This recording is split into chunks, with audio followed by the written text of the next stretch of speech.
कि भाई अल्टीमेटली हम लोग जो बढ़िया ट्रेनें ला रहे हैं उनके साथ साथ ये जो हादसे हैं ये इतने ज्यादा क्यों हो रहे हैं। जून से लेकर अक्टूबर के महीने तक अगर हम पहुंचे तो 2 जून को उड़ीसा के बालासोर में इतना भयानक हादसा हुआ कि क्या हम उससे अभी तक कोई सबक नहीं ले पाए।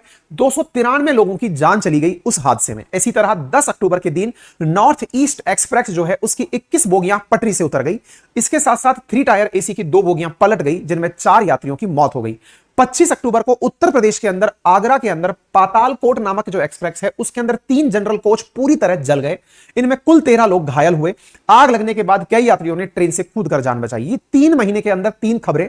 साथ में अभी जो खबर आ रही है ये 4th खबर है जिसको आप अक्टूबर माह तक ही पहुंच रहे हैं, यानी अकेले अक्टूबर में 3 हादसे ट्रेन के साथ हो चुके हैं, जिससे एक बड़ा प्रश्न बनता है कि अल्टीमेटली क्या सबसे बड़ा कारण था। जब रीजन इसके पीछे आप खोजने निकले तो जवाब निकल कर आया कि इंसानी मिस्टेक थी, ह्यूमन एरर थी। ह्यूमन एरर थी इसका मतलब यह हुआ कि या तो वहां पर इंसान नहीं था या जो इंसान था उसने अपनी ड्यूटी का सही से निर्वहन नहीं किया। दुर्घटना होने के बाद में जो भी कारक जिम्मेदार हैं उन कारकों को जांचा जाता है, लेकिन जब ह्यूमन एरर की बात निकलकर आती है तो ह्यूमन ने एरर क्यों की इस वजह को भी तलाशा जाता है कि इंसान से आफ्टर ऑल गलती क्यों हुई। अगर आज जिस हादसे की हम चर्चा कर रहे हैं, प्राप्त जानकारी फिलहाल के लिए ह्यूमन एरर निकलकर आ रही है। कहा जा रहा है कि जिस ट्रेन को जहां रुकना चाहिए था वो वहां नहीं रुकी, वो सिग्नल क्रॉस करके आगे निकल गई, यानी कि उसे रोकने के लिए कोई व्यक्ति जिम्मेदार था, गाड़ी चलाने के लिए भी कोई व्यक्ति जिम्मेदार था, लेकिन वो वहां से आगे निकल गई। अक्सर रेलवे में काम करने वाले कर्मचारियों से अगर आप मिलते हैं तो उनकी सबसे बड़ी कॉमन परेशानी होती है कि उनको ओवर टाइम बहुत करना पड़ता है। ओवर टाइम का मतलब है कि अगर 8 आवर्स ए डे अगर अपेक्षित है एक व्यक्ति से कार्य करना, 8 घंटे 10 घंटे, लेकिन रेलवे के कर्मचारियों को आप सुनते हुए पाएंगे कि उनकी मॉर्निंग शिफ्ट थी, अगले दिन फिर नाइट शिफ्ट थी, फिर अगले दिन 2 बार मॉर्निंग में कंटिन्यू शिफ्ट थी। उनकी वर्किंग आवर्स में, क्योंकि रेलवे पूरी राउंड द क्लॉक चलती है, 24 आवर्स चलती है, ट्रेनें कभी रुकती नहीं है, इसलिए इनके पास में जो रेस्ट एरिया है, रेस्ट का जो टाइमिंग है एम्प्लॉइज के साथ, एक बहुत बड़ा मानवीय चिंता का कारण बना रहता है। यही कारण है कि रेलवे में लोगों की बहुत ज्यादा जरूरतें रहती हैं ताकि हर समय के लिए व्यक्ति उपलब्ध रहे। आपको याद हो हमने जब अक्टूबर के अंदर ये खबरें आना शुरू हुई थी, बिहार से जब नॉर्थ ईस्ट ट्रेन पलटी थी, उसकी भी हमने ट्विटर पर आपसे जानकारी साझा की थी। जब उसका कारण खोजा गया तो उसमें भी एक चीज निकल कर आई, that is engineering fault. Again यहां पर इंजीनियरिंग फॉल्ट अगर यह कारण है नॉर्थ ईस्ट एक्सप्रेस के पलट जाने का, फिर से बड़ा सवाल कि इंजीनियर्स जिस काम को कर रहे हैं या तो वो कार्य में लापरवाही कर रहे हैं, काम को वो इतना सीरियसली नहीं ले रहे हैं, ये अपने आप में एक प्रश्न है, लेकिन क्या वो ओवरबर्डन्ड तो नहीं? क्या ऐसा कारण तो नहीं कि जहां पर जितने लोग होने चाहिए थे उतने लोग नहीं हैं, जिनसे जितने काम निकलने थे उनसे ज्यादा काम निकलवाए जा रहे हैं? साथियों, ऐसा ही भीषण हादसा जो उड़ीसा का था, उसमें भी जब कारण खोजे गए तो उनमें बड़े कारणों में निकलकर आया, और वो कारण था negligence of staff while following the standard operating procedure of electronic interlocking system. यानी स्टाफ के द्वारा नेग्लिजेंस किया गया था। तीनों ही जगह जो हमने हादसे देखे उन सब में स्टाफ स्टाफ स्टाफ की बात निकल कर आती है। एक बार के लिए प्रथम दृश्यता ऐसा लगता है कि स्टाफ की गलती थी, अब तो कोई क्या ही कह सकता है, लेकिन अगर आपने 3 इडियट मूवी देखी हो, उसके अंदर एक बालक जब सुसाइड करता है तो उसमें फिल्म का नायक एक मतलब जो वहां के जो डीन है उसके साथ संवाद करते हुए दिखाया गया है, और वो क्या है दिखाया गया है कि यह व्यक्ति खुद सुसाइड कर रहा है या इसे ऐसा करने के लिए मजबूर किया गया है।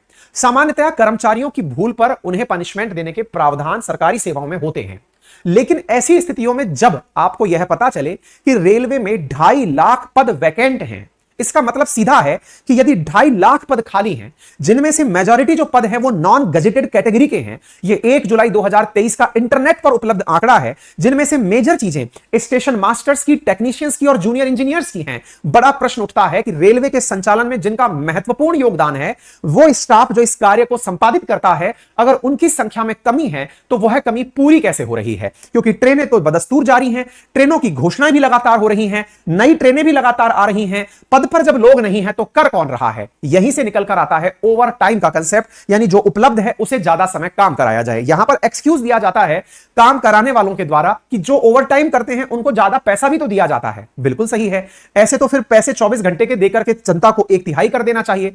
मानवता के आधार पर नहीं अपितु मानवीयता को अगर दिमाग में रखा जाए तो यह समझना है कि अगर आप लोग किसी व्यक्ति से काम उसकी सीमा से बढ़कर करा रहे हैं, अगर एक दिन में एक व्यक्ति 10 घंटे इफेक्टिव वर्क कर सकता है, खुद नारायण मूर्ति ही कह रहे हैं कि 70 घंटे से ऊपर काम करेगा इंडिया तो बढ़ेगा। रेलवे वालों से पूछो उनका औसत टाइमिंग क्या है, आपको अंदाजा लग जाएगा कि वो इन्हीं वैकेंट पदों के लिए कार्य कर रहे हैं। रेलवे से जब इस बारे में आरटीआई के माध्यम से जानकारी ली गई तो पता चला कि 2.74 लाख पद खाली हैं इंडियन रेलवे के अंदर। फिर बड़ा सवाल बनता है, पद खाली हैं, आपको पता थोड़ी चल रहा है, ट्रेन तो चली रही है। अगेन ट्रेन चल रही है, उन्हीं व्यक्तियों से काम कराया जा रहा है। आप ट्रेन में जो ट्रेन के जो चलाने वाले पायलट्स हैं, ट्रेन को जो चलाने वाले ड्राइवर्स हैं, उनसे कभी आप मिलकर बात करिए, जिन्हें लोको पायलट कहते हैं। उनमें से आपको शायद ही कोई यह कहता हुआ मिले कि वो अपने ड्यूटी आवर्स ही करता है। आपको हर दूसरा या फिर मैं कहूं कि शायद प्रत्येक व्यक्ति यह कहता हुआ पा जाएगा कि भैया मेरा तो ओवर टाइम ही चलता है। बोले क्यों? क्योंकि मेरी ड्यूटी 8 घंटे की थी, खत्म हो गई, तो मेरी रेस्ट की व्यवस्था ही नहीं है कि मैं कहां रेस्ट करूंगा। तो बोले इससे अच्छा है कि मैं तो ड्यूटी ही कंटिन्यू कर लेता हूं। फिर ड्यूटी कंटिन्यू कर ली, फिर आते समय फिर ड्यूटी कर ली, तो सोचता हूं कि 3 दिन एक साथ काम कर लेता हूं।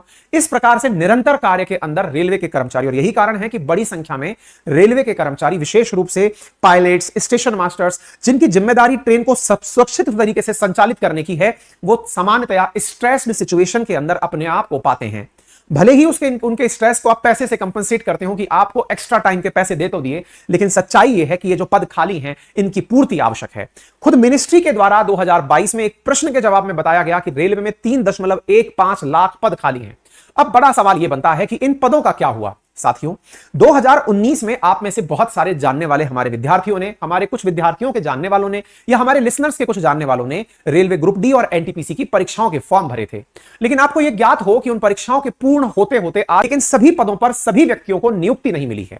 जहां 2019 में लगभग 1 लाख से अधिक पदों के आधार पर एक भयंकर माहौल बना था कि 1 लाख वैकेंसीज हैं, 1 करोड़ से ज्यादा फॉर्म भरे गए हैं, हर कोई बच्चा उसी फॉर्म में लीन पाया गया है। लेकिन 4 साल बीतने के बावजूद अभी तक उन पदों पर नियुक्ति नहीं हुई है।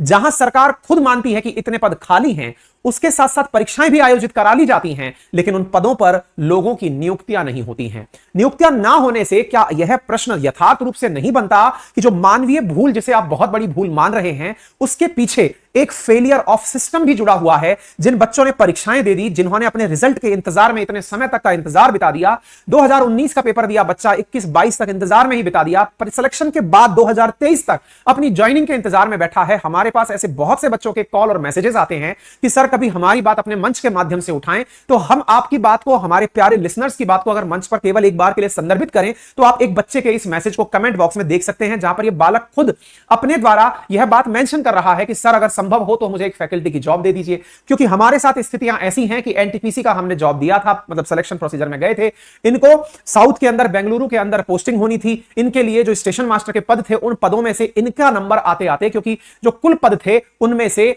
जॉब के ऑफर आते आते, ज्वाइनिंग आते आते कई चरण बीत जाने के बाद भी इनका नंबर जब आया, उस समय अपरिहार्य कारणों से आपकी ज्वाइनिंग को पोस्टपोन किया जाता है, ऐसा मैसेज दे दिया गया। बोले सर, इस बालक से हमारी टीम ने बात की तो उन्होंने कहा कि बोले सर हमसे केवल यह कहकर कहा गया कि इस जगह फिलहाल जगह नहीं है, भविष्य में होगी तो हम आपको इन्फॉर्म कर देंगे। तो बोले सर, पद का निकालना, नौकरी का निकलना सरकार के द्वारा पहले कैलकुलेट करके दिया जाता है कि पद इतने खाली हैं, इस जोन में इतने खाली हैं, उस आधार पर हमारा सिलेक्शन हुआ, सिलेक्शन के बावजूद ज्वाइनिंग ना आया, तो इस स्थिति में आप विचार कीजिए कि यह कितनी बड़ी लापरवाही है, और इस लापरवाही के लिए जिम्मेदार तय किए जाने चाहिए। देखिए, ध्यान से इस बात को समझना होगा, कोई भी सरकार हो, चाहे आप एनडीए सरकार देखें, यूपीए सरकार देखें, राज्य सरकारें देखें, बीजेपी सरकार देखें, कांग्रेस सरकार देखें, सरकारें कोई भी हो, लेकिन जब जिम्मेदारी की बात आती है, जब तारीफ आप अपने सर पर सेहरा बांधकर लेते हैं कि हमारी तारीफ इस अच्छे कार्य के लिए हुई है, तो फिर कमियां जब आपके साथ आएंगी तो प्रश्न आपसे भी पूछे जाएंगे, क्योंकि अकाउंटेबिलिटी का जब सवाल है जनाब, 4 साल तक अगर पद पर बच्चे परीक्षा देने के बाद इंतजार कर रहे हैं, तो यह विषय अपने आप में बड़ा चिंता का है। और ऐसी स्थिति में अगर प्रक्रिया 4 साल तक बीती है, तो विचार कीजिए कि रेल हादसे क्या यह अपने आप में खुद चिल्ला चिल्लाकर नहीं कह रहे हैं क्या कि जहां जहां मानवीय भूल आ रही है, आप जिम्मेदार को पनिशमेंट दे देंगे, सीबीआई से इंक्वायरी करा देंगे, उसे जेल भेज देंगे, लेकिन खुद के ऊपर किस प्रकार से जिम्मेदारी तय करेंगे कि हमने अपने प्रोसीजर को इतना स्लो क्यों किया हुआ है, जब पता है, खुद मंत्री जवाब में कह रहे हैं कि 3.25 लाख पद खाली हैं, 1 लाख के लिए परीक्षा कराए, वो भी अब तक फुल नहीं हो पाई हैं। ऐसी स्थिति में जिम्मेदार कौन होगा और उसकी जिम्मेदारी तय करते समय उन पर क्या पनिशमेंट सरकार के द्वारा तय किए जाएंगे? क्यों नहीं रेलवे बोर्ड के द्वारा परीक्षाओं के सफल क्रियान्वयन के लिए अभी तक अपनी जवाबदेही तय की गई? और अगर ऐसा है तो जिम्मेदारों को सजा क्यों नहीं दी गई? ये बड़े प्रश्न हैं। जब भी ऐसे हादसे होंगे, ये चिल्ला चिल्ला कर, दीवारों के पीछे से चिल्ला चिल्ला कर ये जोर जोर से कहेंगे कि जिम्मेदारों जाग जाओ, क्योंकि अल्टीमेटली ये जनता है और ये सब जानती है। फिलहाल के लिए इतना ही। बाकी इस विषय पर आपकी क्या राय है, आप हमें कमेंट बॉक्स में तो बता ही सकते हैं। आप हमारे साथ ट्विटर पर भी जुड़ सकते हैं। अंकित कुमार अवस्थी वेरीफाइड अकाउंट है, के अंकित के नाम से हमारा ट्विटर हैंडल है। अगर आप हमसे वहां कनेक्ट करते हैं तो आप हमें वहां पर भी टैग करके अपनी बात रख सकते हैं। फिलहाल के लिए इतना ही। जानकारी पसंद आई हो तो जरूर अपने साथियों के साथ साझा करें।